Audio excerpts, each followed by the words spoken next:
सृष्टी fashion डिझायनिंगमध्ये आपले अगदी मनापासून स्वागत। आज ना आपण आरीवर्क क्लासमध्ये जे शिकणार आहे ना, तर ते आपण जी डॉल शिकलेली आहे, जी वॉटर फिलिंग वर्कनी केलेली आहे, त्या स्टिचनी जी डॉल केलेली आहे तिच्याच जो घागरा आहे त्याचा आपण खालचा घेर करून घेणार आहे। तर त्याच्यासाठी आपण सुरुवातीला जो गोठाचा धागा आहे तो फॅब्रिक ग्लूनी असा नागमोडी आकारात चिटकून घेतलेला आहे। मग त्या धाग्यालाच परत आपण जो आपला सिल्क थ्रेडचा धागा आहे त्यानेच नागमोडी आकाराची जी आपली झिगझॅग स्टिच असते त्याने तो धागा फिक्स करून घेतलेला आहे। आणि त्याच्यावर आपण आता हे जे आहे आपलं घेर जो आहे नागमोडी आकाराचा, त्या घेरला पण आपण असं जे स्टिच टाकणार आहे ते स्टिच आपल्याला पहिले काय करायचं, हे बघा टाका आहे ना तिकडनं काढायचा, तिकडनं टाका काढला की तो धाग्याला परत एक टाका मारून घ्यायचा बघा खाली। मग कारण तो धागा आहे ना तिकडे फिक्स होतो आणि मग तो धागा परत इकडे घ्यायचा, इकडे घेतल्यानंतर हे बघा इकडे पण एक टाका मारून घ्यायचा। अशा पद्धतीनेच आपण हे जे वर्क आहे ना हे पूर्ण करून घेणार आहे। आणि त्यासाठी तुम्हाला व्हिडिओ स्किप न करता बघायचा आहे। आणि चॅनलला जर नवीन असाल तर चॅनलला सबस्क्राईब करायचं आहे, व्हिडिओला लाईक करायचं आहे आणि बेल आयकॉन प्रेस करायला विसरायचं नाही नवनवीन अपडेटसाठी। आणि जर समजा मी कोणताही व्हिडिओ टाकला तर तो तुमच्यापर्यंत त्याची नोटिफिकेशन येतील, त्यामुळे तुम्ही व्हिडिओ जो आहे ना तो स्किप न करता बघत चला आणि कमेंट मात्र करत चला, कारण कमेंट फार कमी येतात तुमच्या। आणि जर तुम्हाला जर सामान लागलं आरीवर्कचं तर मला सांगा, मी तुम्हाला काय काय लागतं किटमध्ये ते पण सांगा। स्टँड रिंग जर लागत असेल तर मलाही सामान द्यायला परवडेल, म्हणजे इथनं कुरिअरने। आणि तुमचा ॲड्रेस वगैरे मग मला तुम्ही व्यवस्थित सांगा आणि लिस्ट तुम्हाला काय काय लागतं आरीवर्कचं सामानाची त्याची एक लिस्ट पाठवा, म्हणजे मी तुम्हाला सामान देण्याचा नक्की प्रयत्न करेल। आणि हे बघा कुरिअरचा वगैरे जो काही खर्च असेल सगळं मी तुम्हाला नंतर सांगेल। मला एका ताईची कमेंट आलेली आहे, पण कमेंट अर्धवट आलेली आहे, तर तुम्हाला काय सामान लागतं व्यवस्थित सांगा। स्टँड रिंग वगैरे सर्व लागतं का नुसतं मनी आणि तेच लागतं, असं सर्व व्यवस्थित सांगा, म्हणजे मग मला कळेल।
हे बघा आता आपला घेर कंप्लीट झालेला आहे आणि आता या घेराला आपण जे तिच्या खांद्यावर फ्रील आहे ना आकाशी कलरची, त्याला नाही का चेन स्टिच मारलेली आहे दोन्हीकडनं, तशीच चेन स्टिच आपण घेराला दोन्हीकडनं मारून घेणार आहे.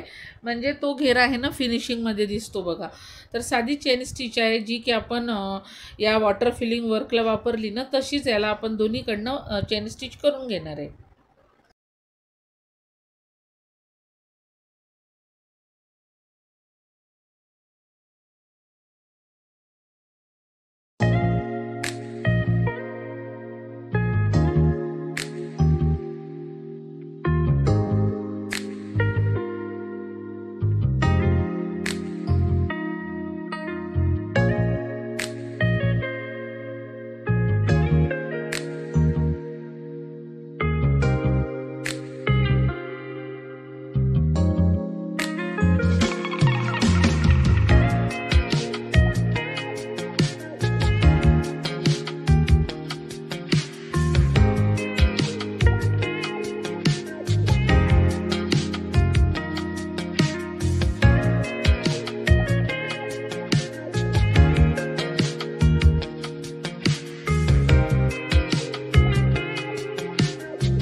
तुम्ही जर चॅनलवर नवीन असाल तर चॅनलला सबस्क्राईब करा, व्हिडिओला लाईक करा आणि कमेंट मात्र करत चला. आणि बेल आयकॉन दाबायला विसरू नका नवनवीन अपडेटसाठी. उद्याच्या व्हिडिओमध्ये आपण नक्की